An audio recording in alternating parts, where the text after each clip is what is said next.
ಜಾಗಕ್ಕೆ ತಾಗಿಕೊಂಡು ಗಂಗಾಧರೇಶ್ವರ ದೇವಸ್ಥಾನ ಅಂತೇಳಿ ಅಲ್ಲೊಂದು ಇಲ್ಲಿ ನಮ್ಮ ಆಡು ಭಾಷೆಯಲ್ಲಿ ಹೇಳ್ತಾರೆ, ಒಂದು ಹರಕೆ ಹೇಳಬೇಕು ಅಂತ. ಹರಕೆ ಹೇಳಿದೆ, ಹೇಳಿದ ಕೂಡಲೇ ನನಗೆ ನೀರು ಸಿಕ್ತು. ಹಿಂಗೆ ಹುತ್ತಾ ಇದ್ದ ಹತ್ರ ನೋಡಿ, ಹುತ್ತಾ ಇದ್ದ ಹತ್ರ ಹೆಚ್ಚಾಗಿ ನೀರು ಇರ್ತಾರೆ, ಒಳ್ಳೆ ಹುತ್ತ ಅಂತ ಆದ್ರೆ. ಓಕೆ, ಹತ್ರ ನೀರು ಜಾಸ್ತಿ, ನೀರಿನ ಅಷ್ಟೇ. ಹೇಳಿ ಸರ್. ಇಲ್ಲಿ ಒಂದು ಮಾತಾಡೋಕೆ ಬಿಡಲಿಲ್ಲ, ನೀವೇ ಮಾತಾಡ್ತಾ ಇದ್ದೀರ. ಇಲ್ಲ, ನಾನು ನೀವು ಹೇಳ್ದಂಗೆ ಮಾತು ಜಾಸ್ತಿ ಸಂದೇಶ ನಮ್ದು.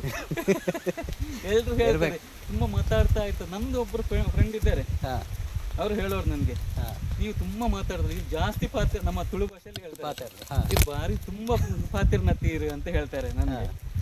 ಹಾಗೆ ಮಾತು ಸ್ವಲ್ಪ ಜಾಸ್ತಿ. ಹಾಗೆ ಮಾತಾಡ್ಬೇಕು. ಹೌದು, ಮಾತು ಮಾತು ಈಗ ನಾವು ಮೊಬೈಲ್ ಕಾಲದಲ್ಲಿ ಯಾರು ಮಾತಾಡೋದು. ಹೌದು ಹೌದು ಹೌದು. ಇಲ್ಲ, ಮೊದ್ಲಿದ್ದು ಕಂಪೇರ್ ಮಾಡಿದ್ರೆ ಇಲ್ಲ, ಇವಾಗ್ಲೂ ನಾವು ಮನೆಯಲ್ಲಿ ಸಂಜೆ ಟೈಮಲ್ಲಿ ಒಟ್ಟಿಗೆ ಕೂತು ತಿನ್ನುವಂಥದ್ದು ಅದೆಲ್ಲ ಕಂಟಿನ್ಯೂ ಮಾಡಿದ್ದೇವೆ. ಅದು ನನಗೆ ತುಂಬಾ ಇಷ್ಟ. ಅದು ಮತ್ತೆ ಈ ತೋಟದಲ್ಲಿ ಕೂತ್ಕೊಂಡು ಊಟ ಮಾಡೋದು. ಹೌದು, ಒಂದು ಇಷ್ಟ ಇದ್ರೂ ಕೂಡ ಸಂದೇಶ ಮನೆಯವರೆಲ್ಲ ನಮ್ಮಲ್ಲಿ ಜನ ಕಡಿಮೆ. ಮತ್ತೆ ಅಮ್ಮನಲ್ಲಿ ಹೇಳಿಕ್ಕಿದೆ, ಸಂಡೇ ಬಂತು ಅಂತ ಹೇಳಿದ್ರೆ ಅಕ್ಕನವ್ರು ಬರ್ತಾರಾ, ಅಕ್ಕನವ್ರು ಬರ್ಲಿಲ್ಲ ಅಂದ್ರೆ ಹೇಳಿ ಮನೆಗೆ ಅಂತ. ಅಕ್ಕನ ಮಗಳು ಅಭಿಷ್ಟ ಅಂತ ಹೇಳ್ತಾಳೆ, ಅವಳು ಇಂಜಿನಿಯರಿಂಗ್ ಮಾಡ್ತಿದ್ದಾಳೆ ಇವಾಗ. ಓಕೆ, ಅವಳು ಬರ್ತಾಳ, ಬರ್ಲಿಕ್ಕೆ ಹೇಳಿ ಅಂತ. ಏನು ಹೇಳಿಲ್ಲ, ಇಲ್ಲ ಬರುವುದಿಲ್ಲ ಅಂತ ಹೇಳಿದ್ರೆ ಸ್ವಲ್ಪ ಕೋಪ ಬರ್ಲಿಕ್ಕಿದೆ ನಮ್ಗೆ. ಸ್ವಲ್ಪ ವಾಯ್ಸ್ ಚೇಂಜ್ ಆಯ್ತು ಅಂತ ಅದ್ ಕೂಡಲೇ ಅವ್ರು ಪ್ರತ್ಯಕ್ಷ ಆಗ್ತಾರೆ. ಅಕ್ಕ ಮತ್ತೆ ಅವರೆಲ್ಲ ಮಗಳು ಕಾರ್ಕಳ. ಹೌದು, ಇಲ್ಲ ಇದೆಲ್ಲ ತೋಟ ಎಲ್ಲ ಅವ್ರಿಗೂ ಇಂಟ್ರೆಸ್ಟ್ ಇದೆ ನೋಡಿ. ಇಲ್ಲಿ ಹೋಗ್ಬೇಕು ನಾವು, ನಂಗೆ ಬೇಸ್ ಇದೆ. ಇದು ನಮ್ಮ ನೋಡಿ, ಸಣ್ಣ ತೂಗು ದಾಟು, ತೂಗು ಸೇತುವೆ ಅಂತ ಹೇಳಕ್ಕಾಗಲ್ಲ, ತೂಗು ದಾಟು. ಇದು ನಮ್ಮ ಕಡಂಬರ ಕೃಷಿ. ಇದಾ ಅಲ್ಲ, ಕಡಂಬರ ನೋಡಿ, ನವಿಲ್ಗಾರಿ ಬಿದ್ದೆ, ನವಿಲ್ ಬರ್ತದ. ಇದೀಗ ನೆಕ್ಸ್ಟ್ ಇದನ್ನೆಲ್ಲ ಕ್ಲೀನ್ ಮಾಡ್ಕೊಂಡು ಈ ಇದೆಲ್ಲ ತೆರಗೆಲ್ಲನ್ನೆಲ್ಲ ಇತ್ತು ಬಿಡಕ್ಕೆ ಆಗ್ತದೆ ನನಗೆ. ಈಗ ನಾಡ್ದು ಸೋಮವಾರದಿಂದ ನೆಕ್ಸ್ಟ್ 2 ಡೇಸ್ ಬಿಟ್ಟು ಇನ್ನೊಂದ್ಸಲ ಬರ್ತೇವೆ ನೋಡಿ. ಇದು ಕಡಂಬರ ಕೊಟ್ಟ ಅಡಿಕೆ ಗಿಡ ನನಗೆ. ಕಡಂಬರ ಕೃಷಿಯಿಂದ ಬಂದ ಅಡಿಕೆ ಇದು ಗಿಡ. ಓಕೆ, ಇದಕ್ಕೆ 2.5 ವರ್ಷ ಆಯ್ತು. ಹೌದು, 2.5 ವರ್ಷ ನೋಡಿ. ಇಲ್ಲಿ ಬನ್ನಿ, ಜಸ್ಟ್ ನೋಡಿ ಓಪನ್ ಆಗಿದೆ. 2.5 ವರ್ಷದಲ್ಲಿ ಜಸ್ಟ್ ಓಪನ್ ಆಗಿದೆ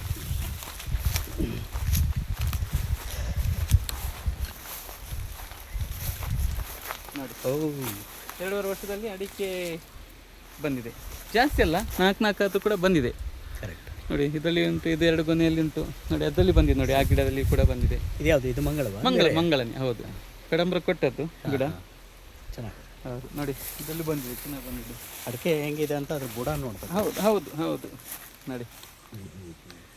ಮತ್ತೆ ಕಡಂಬರ ನನಗೆ ಹೇಳಿಕೊಟ್ಟದ್ದು ಏನಂತ ಹೇಳಿದ್ರೆ, ಗಿಡ ಮಾಡುವಾಗ, ಗಿಡ ನೆಡುವ ಟೈಮಲ್ಲಿ ಅದು ಯಾವುದೇ ನೀರು ನಿಲ್ಲುವಂಥ ಜಾಗ ಅಲ್ಲಂತಾದ್ರೂ ಕೂಡ ಈ ಕಣಿಗಳನ್ನು ಮಾಡಬೇಕು ಅಂತ. ಕಣಿ ಇಂಪಾರ್ಟೆಂಟ್ ಆ್ಯಕ್ಚುಲಿ ಹೇಳಬೇಕಾದ್ರೆ. ಕಣಿ ಇಂಪಾರ್ಟೆಂಟ್. ಇದನ್ನು ಕ್ಲೀನ್ ಮಾಡಲಿಕ್ಕಿದೆ. ಮಳೆಗಾಲ ಬರುವ ಟೈಮಲ್ಲಿ ಇದನ್ನೆಲ್ಲ ಕ್ಲೀನ್ ಮಾಡಿ ಮಣ್ಣೆಲ್ಲ ಹೊತ್ತಿ ಹೊರಗಡೆ ಹಾಕಲಿಕ್ಕೆಲ್ಲ ಇದು ಕ್ಲೀನ್ ಮಾಡಬೇಕು. ನೀರು ಹೋಗ್ಬೇಕು ಸರಿಯಾಗಿ, ನಿಲ್ಬಾರ್ದು. ಅಡಿಕೆ ಗಿಡಕ್ಕೆ ನಾನು ತಿಳ್ಕೊಂಡ ಹಾಗೆ, ಅಡಿಕೆ ಗಿಡಕ್ಕೆ ಕೊಳೆ ಬರ್ತದೆ. ಹೌದೌದು, ಅಡಿಕೆ ಗಿಡಕ್ಕೆ ನೀರು ಜಾಸ್ತಿ. ನೀರು ಜಾಸ್ತಿ ಅಂತೇಳಿ ನೀರು ನಿಲ್ಲುವಷ್ಟು ನೀರು ಇರಬಾರ್ದು, ಹರಿದು ಹೋಗ್ಬೇಕು. ಹಾಗೆ ಹೋದ್ರೆ ನೀರು ಹೋಯ್ತು ಗಿಡಕ್ಕೆ ಒಳ್ಳೇದು. ಅದರಿಂದ ನೀರು ಬೇಕು ಅಂತೇಳಿ ಸಿಕ್ಕಾಪಟ್ಟೆ ನೀರು ಕೊಡೋದು ಒಳ್ಳೇದಲ್ಲ. ಹೌದು, ಅಂದ್ರೆ ನಮ್ಗೆ ಇನ್ನೊಬ್ರು ಹೇಳಿದಾಗ ನಾನು ತಿಳ್ಕೊಂಡದ್ದು, ನಮ್ದಲ್ಲ ಇದು. ಹೌದು, ನೀರು ಬೇಕು ಅಂತೇಳಿ ಫುಲ್ ನೀರು ಕೊಡ್ತಾ ಇರೋದು, 24 ಗಂಟೆ ನೀರು ಕೊಡ್ತಾ ಇರೋದು ಒಳ್ಳೇದಲ್ಲ. ಇಲ್ಲ, ಕೆಲವರು ಮೋಟ್ರ್ ಆಫ್ ಮಾಡಲ್ಲ. ಹೌದೌದು ಹೌದು, ಹಾಕಿದ್ರೆ ಅದಾಗದೇ ಆಫ್ ಮಾಡಬೇಕು, ಇಲ್ಲ ಮೋಟ್ರ್ ಕೆಟ್ಟ ಹೋಗ್ಬೇಕು. ಯಾಕಂತೇಳಿ ಇದು ಒಳಗಡೆ ತಿರುಳು ಇದೆ. ಹೌದು, ಇಲ್ಲಿ ಒಳಗಡೆ ತಿರುಳು ಇರ್ತದೆ. ಹೌದು, ಅದು ನೀರು ಅದಕ್ಕೆ ಎಷ್ಟು ಬೇಕಾ ಅಷ್ಟು ಹೀರ್ಕೊಳ್ತದೆ. ಅದು ಅಷ್ಟು ಹೀರಿಕೊಳ್ಳುತ್ತದೆ. ಹೀರ್ಕೊಂಡು ಅದಕ್ಕೆ ಬೇಕಾದ 1-2 ದಿವಸಕ್ಕೆ ಬೇಕಾದಷ್ಟು ನೀರು ಇರ್ತದೆ ಇದರಲ್ಲಿ. ಆದ್ರಿಂದ ನೀರು ಸಿಕ್ಕಾಪಟ್ಟೆ ಮೇ ತಿಂಗಳಲ್ಲೆಲ್ಲ 15 ದಿನಕ್ಕೆ ಒಂದ್ಸರಿ ಕೊಡೋದು. ಮೇ ತಿಂಗಳು, ಯಾಕಂದ್ರೆ ನೀರು ಇರಲ್ಲ. ನಾನು ಅಲ್ಲಿ ತೋಟ, ಇಲ್ಲಿಂದ ನಾನು ನಿಮ್ಗೆ ಫಸ್ಟ್ ತೋರಿಸೋ ತೋಟ ಸಾಧಾರಣ ನಿಮಗೆ ಒಂದು 500 ಮೀಟರ್ ದೂರ ಇದೆ. ಸಾಧಾರಣ ನನಗೆ ಬೋರ್ದ ಪಾಯಿಂಟ್ ನೋಡಬೇಕು, ಫಸ್ಟ್ ನೀರದ್ದು ಆಪ್ಷನ್ ಮಾಡಬೇಕು ಅಂತ ಹೇಳಿ ನೀವು ಅದಕ್ಕಿಂತ ದೊಡ್ಡ ಮೊದಲಿದೊಂದು ಕತೆ ಉಂಟು ಸಂದೇಶ. ಜಾಸ್ತಿ ಇದೆಯಾ? ಇಲ್ಲ, ಒಂದು 2 ನಿಮಿಷದ ಮುಗಿಸ್ತೇನೆ ನಾನು. ನನಗೆ ಫಸ್ಟಿಗೆ ಒಂದ್ಸಲ ತೋಟ ಅಡಿಕೆ ಗಿಡ ನೆಟ್ಟು ಬಿಟ್ಟೆ. ನೀರದ ವಿಷಯನಿಲ್ಲ, ಮಳೆಗಾಲಕ್ಕೆ ನೆಟ್ಟು ಬಿಟ್ಟೆ. ಗಿಡ ಚೆನ್ನಾಗಿ ಬಂತು. ಮಳೆಗಾಲದಲ್ಲಿ ಬೇಸಿಗೆಗಾಲ ಬಂದಾಗ ನೀರಿಲ್ಲ ಕೊಡಕ್ಕೆ. ಬೋರ್ ತೆಗಿಯಕ್ಕೆ ಹೋದೆ. ಬೋರ್ ತೆಗಿಯಕ್ಕೆ ಸ್ವಲ್ಪ ಫ್ಯಾಮಿಲಿ ಕಡೆಯಿಂದ ಸಮಸ್ಯೆ ಮಾಡಿಸಿದ್ರು ನಮಗೆ. ಅದು ಬಿಡೋಣ ಆಯಿತು. ಬೋರ್ ತೊಡಕ್ಕೆ ಆಗಿಲ್ಲ. 1,000 ಗಿಡನೂ ಸತ್ತೋಯ್ತು. 1000 ಗಿಡ ನಾನೇ ನೆಟ್ಟ ಗಿಡ ಸತ್ತೋಯ್ತು. 2ನೇ ವರ್ಷಕ್ಕೆ ಪುನಃ ಫಸ್ಟಿಗೆ ಬೋರ್ ತೋಡಿಸಿದೆ. ಫಸ್ಟ್ ಬೋರ್ ತೋಡಿ ಆಮೇಲೆ ಬೋರ್ ಮಾಡಿ ಪಾಯಿಂಟ್ ಮಾಡಿ ಬೋರ್ ಹೊಡೆದು ಆಮೇಲೆ ಗಿಡ ನೆಟ್ಟೆ. ಅದು ಸಕ್ಸಸ್ ಅಲ್ಲಿ ಬಂತು. ಗಿಡ ತೋರಿಸಿದೆ ಅಲ್ಲಿ. ಹಿಂಗೆ ನನ್ನ ತೋಟಕ್ಕೆ 7-8 ವರ್ಷದಿಂದ ನೀರು ಕೂಡ ಬೋರನ್ನು ತೋರಿಸ್ತೇನೆ ಬನ್ನಿ. ಯಶೋಗಾತೆ. ಹೌದು, ಇದು ಬೋರ್ ನಮಗೆ 7 ವರ್ಷದಿಂದ. ದೇವರ ದೇಹದಲ್ಲಿ ಇದು ಸ್ವಲ್ಪ ಬೇಸಿಕ್. ಕೆಲವರಿಗೆ ಏನಾದರೂ ಹೇಳುದಂತಾದ್ರೆ, ಅಂದರೆ ಕೆಲವರು ಯಾರು ಹೊಸ ತೋಟ ನೋಡುವವರಿದ್ರೆ, ಬೋರ್ ಮಾಡುವವರಿತ್ತಂತಾದ್ರೆ, ಹಿಂಗೆ ಹುತ್ತ ಇದ್ದ ಹತ್ರ ನೋಡಿ, ಹುತ್ತ ಇದ್ದ ಹತ್ರ ಹೆಚ್ಚಾಗಿ ನೀರು ಇರ್ತಾರೆ. ಒಳ್ಳೆ ಹುತ್ತ ಅಂತ ಆದ್ರೆ ಹುತ್ತದ ಹತ್ರ ನೀರು ಜಾಸ್ತಿ, ನೀರಿನ ಆಶ್ರಯ ನನಗೆ ಅಲ್ಲಿ ಸಿಕ್ಕಿದೆ. ಇದರಲ್ಲಿ ನೀರು ನಿಮಗೆ 400 ಫೀಟಲ್ಲಿ ಸಿಗ್ತದೆ ಅಂತ ಹೇಳಿದರು. ನನಗೆ 400 ಫೀಟಲ್ಲಿ ನೀರು ಸಿಕ್ಕಿಲ್ಲ, ಏನೂ ಇಲ್ಲ. ಧೂಳು ಬರ್ತಿದೆ, ಖಾಲಿ ಧೂಳು ಬರ್ತಿದೆ. ಹೋಯ್ತು ಈ ಸಲ ಅಂತ ಎಣಿಸ್ಕೊಂಡೆ. ಮತ್ತೆ ಇಲ್ಲಿ ಹತ್ರ ನಮ್ಮ ಜಾಗಕ್ಕೆ ತಾಗಿಕೊಂಡು ಗಂಗಾಧರೇಶ್ವರ ದೇವಸ್ಥಾನ ಅಂತಿದೆ. ಅಲ್ಲೊಂದು ನಮ್ಮ ಆಡು ಭಾಷೆಯಲ್ಲಿ ಹೇಳ್ತಾರೆ, ಒಂದು ಹರಕೆ ಹೇಳಬೇಕು ಅಂತ. ಹರಕೆ ಹೇಳಿದೆ. ಹೇಳಿದ ಕೂಡಲೇ ನನಗೆ ನೀರು ಸಿಕ್ತು. ನೀರು ಸಿಕ್ತು ಎಷ್ಟು ಅಂತ ಹೇಳಿದ್ರೆ ಫುಲ್ ನೀರು ಸಿಕ್ತು ನನಗೆ. ಇನ್ನೂ 1-2 ಸಾವಿರ ಅಡಿಕೆ ಗಿಡ ನೆಡೋದಾದ್ರೂ ಕೂಡ ಇವರು ಬದುಕಿಸ್ತಾರೆ ನಮ್ಮನ್ನು. ಅದರಿಂದ ಕೃಷಿಕನಿಗೆ ನೀರು ತುಂಬ ಇಂಪಾರ್ಟೆಂಟ್. ಅದು ನನಗೆ ದೇವರ ದೇಹದಲ್ಲಿ ನನಗೆ ನೀರು ಚೆನ್ನಾಗಿ ಸಿಕ್ಕಿದೆ. ನಿಮಗೆ ಒಂದು 10 ಮಳೆ ಚೆನ್ನಾಗಿ ಮಳೆ ಬಂದಂತೆ ನೀರಲ್ಲಿ ಓವರ್ಫ್ಲೋ ಆಗುತ್ತೆ. ದೇವರ ದೇಹದಲ್ಲಿ ಅದು ನನಗೆ ಒಳ್ಳೆಯದು. ದೇವರೊಂದು ಆಶೀರ್ವಾದ ನಮಗೆ, ತಾಯಿದ ಆಶೀರ್ವಾದ. ಅದು ಒಳ್ಳೆ ಸಿಕ್ಕಿದೆ. ಮಾಡೋದಾದ್ರೆ ಇನ್ನೂ ಮಾಡಲಿಕ್ಕೆ ಇಂಪ್ರೂವ್ಮೆಂಟ್ ಮಾಡ್ಬೋದು. ದುಡ್ಡು ಬೇಕು ಸ್ವಲ್ಪ, ಕ್ರಮೇಣ. ಹೌದು, ನಾನು ಏನು ಮಾಡ್ತೇನೆ ಅಂತ ಹೇಳಿದ್ರೆ, ನಾನು ಸ್ವಲ್ಪ ವರ್ಷ ನೋಡಿ, ಇದು ಒಂದು ಹಂತ ನಾಡಿದೆ. ಇನ್ನೊಂದಕ್ಕೆ ಅಲ್ಲಿ ನಿಮಗೆ ಫಸ್ಟಿಗೆ ಬರೋ ತೋರಿಸಿದ್ದು 400 ಗಿಡಕ್ಕೆ ಇದು ಗುಂಡಿ ತೋಡಿಟ್ಟಿದ್ದೇನೆ. ಮಳೆ ಬಂತು ಫಸ್ಟಿಗೆ ಅದನ್ನು ನೆಟ್ಟು ಬಿಡ್ತೇನೆ. ವರ್ಷ 200-300 ಗಿಡ ನೆಟ್ಕೊಂಡು ಹೋದ್ರೆ ಸ್ವಲ್ಪ ಒಳ್ಳೇದಾಗುತ್ತೆ ಅಂತೇಳಿ. ಇದು 1 ಎಕರೆ ಜಾಗ. ಇದು ಕೂಡ ನಮ್ಮ ಇದು ಖಾಲಿ ಗದ್ದೆ. ಇದು ಭತ್ತ ಮಾಡ್ತೇವೆ ಇದರಲ್ಲಿ ನಾವು.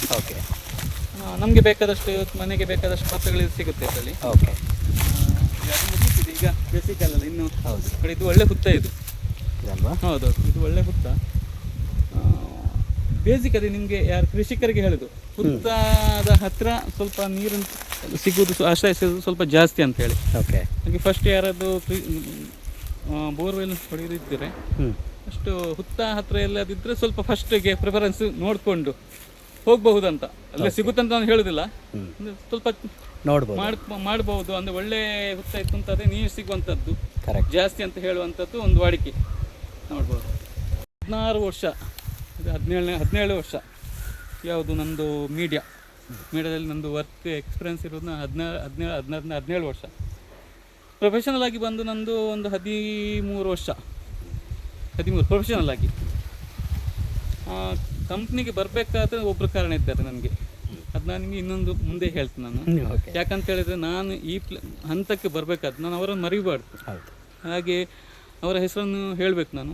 ಮುಂದೆ ಹೋದ ಕೂಡಲೇ ನಾನು ಏನಕ್ಕೆ ಎಡಿಟಿಂಗ್ಗೆ ಬಂದೆ, ಯಾಕೆ ಬಂದೆ, ಮತ್ತು ಇವಾಗ ಏನಾದರೂ ಒಂದು ಮರ್ಯಾದೆಯಲ್ಲಿ 4-3 ಹೊತ್ತು ಊಟ ಮಾಡ್ತೇನೆ ಅಂತ ಹೇಳಿದರೆ ಅದಕ್ಕೆ ಕಾರಣ ಯಾರು ಅಂತ ಹೇಳೋದು, ತಂದೆ ತಾಯಿ ಅವ್ರದ್ದು ಮೇನ್. ತಂದೆ ಮತ್ತು ತಾಯಿ ಅವ್ರದ್ದು ಬಿಡಲಿಕ್ಕೆಲ್ಲ.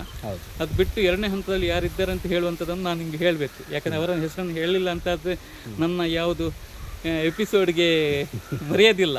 ಯಾಕಂತ ನನ್ನನ್ನು ಕಷ್ಟದ ಮೇಲೆ ಮಾಡಿಸಿದವರನ್ನು ನಾವು ಮರಿಬಾರ್ದು. ಅವರನ್ನು ಹೆಸರು ಹೇಳಬೇಕು ನಾನು. ಹೇಳಿ ಖಂಡಿತ. ಮುಂದೆ ನೋಡಿ, ಇಷ್ಟು ಇದು ತೋಟ 3 ತೋಟವನ್ನು ನಿಮಗೆ ತೋರಿಸಿದೆ ಸಂದೇಶ. ಒಂದು ಮಾತು ನಿಮಗೆ ಅಲ್ಲಿ ಹೇಳಿದಾಗೆ, ಎಡಿಟಿಂಗ್ ಫೀಲ್ಡಿಗೆ ಬರಲಿಕ್ಕೆ ನಮಗೆ ಹೇಗೆ ಅಂತ ಹೇಳುವಂಥದ್ದು. ನಾನು ಫೋಟೋಗ್ರಫಿ ಫೀಲ್ಡಲ್ಲಿ ಇದ್ದೆ ಫಸ್ಟಿಗೆ. ಸ್ವಲ್ಪ ಸಣ್ಣ ಪುಟ್ಟ ಎಡಿಟಿಂಗ್ ಎಲ್ಲ ಮಾಡಿಕೊಂಡು, ಮದುವೆದೆಲ್ಲ ಎಡಿಟಿಂಗ್ ಮಾಡಿಕೊಂಡು, ಫೋಟೋಗ್ರಫಿ ಮಾಡಿಕೊಂಡು, ವಿಡಿಯೋಗ್ರಫಿ ಮಾಡಿಕೊಂಡು ಇರಬೇಕಾದ್ರೆ ಸ್ವಲ್ಪ ಮಕ್ಕಳಾಟಿಗೆ ಟೈಮ್ ಆಗಿ ಬಿಸ್ನೆಸ್ಸಲ್ಲಿ ಲಾಸ್ ಆಯಿತು. ಲಾಸ್ ಅಂತ ಹೇಳಿದರೆ ಆ ಟೈಮಲ್ಲಿ ನನಗೆ ಸಾಧಾರಣ ಒಂದು 2-2.5 ಲಕ್ಷ ರೂಪಾಯಿ ಹೋಯಿತು. ಸಾಧಾರಣ ಇವಾಗ ನನ್ನ ಪ್ರಕಾರ ಒಂದು 5-6 ಲಕ್ಷ ಆಗ್ಬೋದು, ಜಾಸ್ತಿ ಆಗ್ಬೋದು. ಲಾಸ್ ಆಯಿತು. ರಾತ್ರೋರಾತ್ರಿ ಊರು ಬಿಟ್ಟು ಬೆಂಗಳೂರಿಗೆ ಸೇರಿಕೊಂಡು ನಾನು ಏನೋ ಕೆಲಸ ಮಾಡ್ಬೋದು ಹಂಗೆ ಹಿಂಗೆ ಅಂತ ಹೇಳಿ ಹೋಗಿ ಯಾರೋ ಒಬ್ರು ಕೆಲಸ ಕೊಡಿಸ್ತೇನೆ ಅಂತ ಹೇಳಿ ನನಗೆ ಭರವಸೆ ಕೊಟ್ಟರು ದೊಡ್ಡ ಮನುಷ್ಯರು. ಹಾಂ ಆಯಿತು, ಅವರನ್ನು ಬೆನ್ನು ಹಿಡ್ಕೊಂಡು ಹೋಯ್ತಾ ಇದ್ದೆ. ಇವತ್ತು ಸಿಗುತ್ತೆ ನಾಳೆ ಸಿಗುತ್ತೆ, ಅವರ ಆಫೀಸ್ಗೆ ಬೆಳಗ್ಗೆ ಮುಂಜಾನೆ ಎದ್ದು ಅವರ ಆಫೀಸ್ಗೆ ಹೋಯ್ತು ಅಂತ ಆದರೆ ನಮ್ಮದು ಕೆಲಸ ಸಿಗುತ್ತಲ್ಲ ಹೌದು ಅಂತ ಹೇಳಿ ಹೋಗೋರು. ಅವರು ಕೆಲಸ ಆಗಲಿಲ್ಲ, ಅವರ ಕೈಯಿಂದ ಮಾಡಿಸ್ಕೊಡ್ಲಿಕ್ಕೆ ಆಗಲಿಲ್ಲ.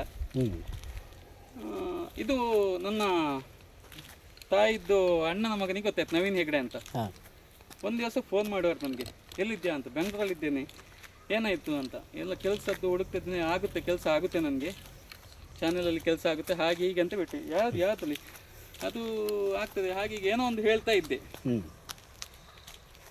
ಒಬ್ಬರ ಹೆಸರೇ ಹೇಳಬೇಕಾದ್ರೆ ಜನಶ್ರೀ ಚಾನೆಲ್ ಅಂತ ಆ ಟೈಮಲ್ಲಿ. ಅದರಲ್ಲಿ ರೆಡ್ಡಿ ಅವರಿಗೆ ಪರಿಚಯ, ಜನಾರ್ದನ್ ರೆಡ್ಡಿ ಮತ್ತು ಶ್ರೀರಾಮ್ ಅವ್ರದ್ದು ಚಾನೆಲ್ ಅದು ಆ ಟೈಮಲ್ಲಿ. ಅವರಿಗೆ ಹತ್ತಿರ ಇರುವವರು ನನ್ನನ್ನು ಕೆಲಸಕ್ಕೆ ಸೇರಿಸ್ತಾರಂತೆ ಹಾಗೆ ಹೀಗೆ ಅಂತ ಏನೋ ಹೇಳ್ಕೊಂಡು ಹೋದೆ. ಪುಣ್ಯಾತ್ಮ ಅವರು ಯಾರು ನನಗೆ ನಂಬರ್ ಕೊಟ್ಟರು, ಆ ಪುಣ್ಯಾತ್ಮ ನಂಬರ್ ಕೊಟ್ಟದ್ದು ರೆಡ್ಡಿ ಅವ್ರದ್ದು ಪಿ ಎ ನಂಬರ್ ಅಂತೇಳಿ ನನಗೆ ಕೊಟ್ಟವರು. ಅವರಿಗೆ ಕಾಂಟ್ಯಾಕ್ಟ್ ಆಗು, ನಿಮಗೆ ಕೆಲಸ ಸಿಗುತ್ತೆ ಹಾಗೆ ಹೀಗೆ ಅಂತ. ಕೆಲಸದಿಲ್ಲ, ರೆಡ್ಡಿದ್ದು ಪಿ ಎದ್ ನಂಬರೂ ಅಲ್ಲ ಅದು, ರೆಡ್ಡಿ ಅವ್ರದ್ದು ಮತ್ತು ಶ್ರೀರಾಮ್ ಅವ್ರದ್ದು ಪಿ ಎದ್ದು ನಂಬರೂ ಅಲ್ಲ ಅದು. ಓಕೆ ಆಯಿತಾ. ನಾನು ಇವರಿಗೆ ನನ್ನ ನವೀನ್ ಹೆಗ್ಡೆ ಅವರಿಗೆ ಹೇಳಿದೆ, ಹೀಗೆ ನನ್ನ ಇವ್ರ ಪಿ ಅವರಿಗೆ ಹೇಳಿದ್ದೇನೆ ಕೆಲಸ ಸಿಗುತ್ತೆ ಅಂತ. ಅವರ ಕೊಲೀಗ್ ಅವರಿಗೆ ರೆಡ್ಡಿ ಅವರ ಪಿ ಎದ್ದು ಕ್ಲಾಸ್ಮೇಟ್ ಅವರು ವನಿತಾ ಮೇಡಮ್ ಅಂತ ಇತ್ತು. ವನಿತಾ ಮೇಡಮ್ ಅವರು ಇಮಿಡಿಯೇಟ್ ಅವರ ಜನಾರ್ದನ್ ರೆಡ್ಡಿ ಅವರ ಪಿ ಅವರಿಗೆ ಫೋನ್ ಮಾಡಿ, ನಮ್ಮ ಹುಡುಗ ಇದ್ದಾನೆ, ಅವನಿಗೆ ಏನು ಕೆಲಸ ಕೊಡಿಸ್ತಾರೆ ಅಂತ ಹೇಳಿದ್ರಂತೆ, ಹೌದಾ ಅಂತ. ಇಲ್ಲ ನಾನು ಹೇಳಿಲ್ಲ, ನನ್ನ ಹತ್ರ ಬರಲೇ ಇಲ್ಲ ಮನುಷ್ಯ ಅಂತ ಹೇಳಿದ್ರು. ಹಾಂ ಸರಿ, ನಾಳೆ ಕಳಿಸ್ತೇನೆ ಅಂತ ಹೇಳಿ ಕಳಿಸಿದ್ರು. ಮರುದಿವಸ ಹೋದೆ, ನನಗೆ ಕೆಲಸ ಸಿಕ್ತು. ಮರುದಿವಸ ಹೋದ ಕೂಡಲೇ ಅವ್ರು ಕುಡಿಸಿಕೊಟ್ಟು ನನಗೆ ಕೆಲಸ. ಹಾಗೆ ಕೆಲಸ ಆಯಿತು. ಜನಶ್ರೀ ಚಾನೆಲಲ್ಲಿ ಏನು ಎಕ್ಸ್ಪೀರಿಯನ್ಸ್ ಇಲ್ಲದೆ ನನಗೆ ಜಾಯಿನ್ ಆಗಿ ನಾನು ಫಸ್ಟ್ ಮನುಷ್ಯ. ನಾನು ಕ್ಲಾಸ್ಗೆ ಹೋದೆ ಅಲ್ಲಿ, ಆಮೇಲೆ ಅಲ್ಲಿ ಸೇರಿಕೊಂಡೆ 3 ತಿಂಗಳು ಕೋರ್ಸ್ ಮಾಡಿದೆ, 3-4 ತಿಂಗಳದ್ದು ಕೋರ್ಸ್ ಮಾಡಿದೆ. ಆಮೇಲೆ ಎಡಿಟರ್ ಆಗಿ ಬಂದವನು ನಾನು. ಆದ್ದರಿಂದ ನಾನು ಎಡಿಟಿಂಗ್ ಫೀಲ್ಡಿಗೆ ಬರಬೇಕಾದ್ರೆ ಒಂದು 3 ಹೊತ್ತು ಮರ್ಯಾದೆಯಲ್ಲಿ ಇಲ್ಲಿ ಕೂತ್ಕೊಳ್ಳುವ ಮರ್ಯಾದೆಯಲ್ಲಿ 1-2 ಹೊತ್ತು ಊಟ ಮಾಡಬೇಕು ಅಂತ ಆದರೆ ಅದಕ್ಕೆ ಮೇನ್ ಕಾರಣ ನವೀನ್ ಹೆಗ್ಡೆ ಮತ್ತು ವನಿತಾ ಮೇಡಮ್. ನವೀನ್ ಹೆಗ್ಡೆ ಅವರು ಬಿಡಿ, ಯಾಕಂತೇಳಿ ನಮ್ಮದು ಮಾವನ ಮಗ, ಅವ್ರಿಗೆ ಜವಾಬ್ದಾರಿ ಇದೆ, ನನ್ನನ್ನೊಂದು ಹಂತಕ್ಕೆ ಕರ್ಕೊಂಡು ಹೋಗ್ಲಿಕ್ಕೆ ಅವ್ರದ್ದೇ ಜವಾಬ್ದಾರಿ ಇದೆ. ಆದರೆ ವನಿತಾ ಮೇಡಮ್ ಅವ್ರಿಗೆ ಪಾಪ ನಂದು ಪರಿಚಯನೇ ಇಲ್ಲ. ನನ್ನ ಧೈರ್ಯದಲ್ಲಿ ಒಂದು ಹೋಗು ಅಂತ ಹೇಳಿ ಕೆಲಸಕ್ಕೆ ಸೇರಿಸಿದಿಂದ ಈ 14 ವರ್ಷ ಎಡಿಟಿಂಗ್ ಫೀಲ್ಡ್, 14-15 ವರ್ಷ ಎಡಿಟಿಂಗ್ ಫೀಲ್ಡಲ್ಲಿ ನಿಲ್ಲಕ್ಕೆ ಆಯ್ತು, ನನಗೆ ಪ್ರೊಫೆಷನಲ್ ಆಗಿ ನಿಲ್ಲಕ್ಕೆ ಆಯಿತು. ಅವರು ಅಲ್ಲ ಅಂತ ಆದರೆ ನಾನು ಈ ಫೀಲ್ಡಿಗೆ ಬರಲಿಕ್ಕೆ ಸಾಧ್ಯನೇ ಇಲ್ಲ. ಆದ್ದರಿಂದ ವನಿತಾ ಮೇಡಮ್ ಅವರನ್ನು ನಾನು ಜೀವನದ ಕೊನೆಯ ಉಸಿರು ತನಕ ನಾನು ಬಿಡುವನಲ್ಲ, ಇಟ್ಕೊಳ್ಳುವನು. ಪಾಪ ಅವರಿಗೂ ಒಳ್ಳೇದಾಗಬೇಕಂತ ನಾನು ಇದು ಮಾಡ್ತೇನೆ. ಹಾಗೆ ಇದು ಕತೆ ಎಡಿಟಿಂಗ್ ಫೀಲ್ಡಿಂಗ್ ಇತ್ತು.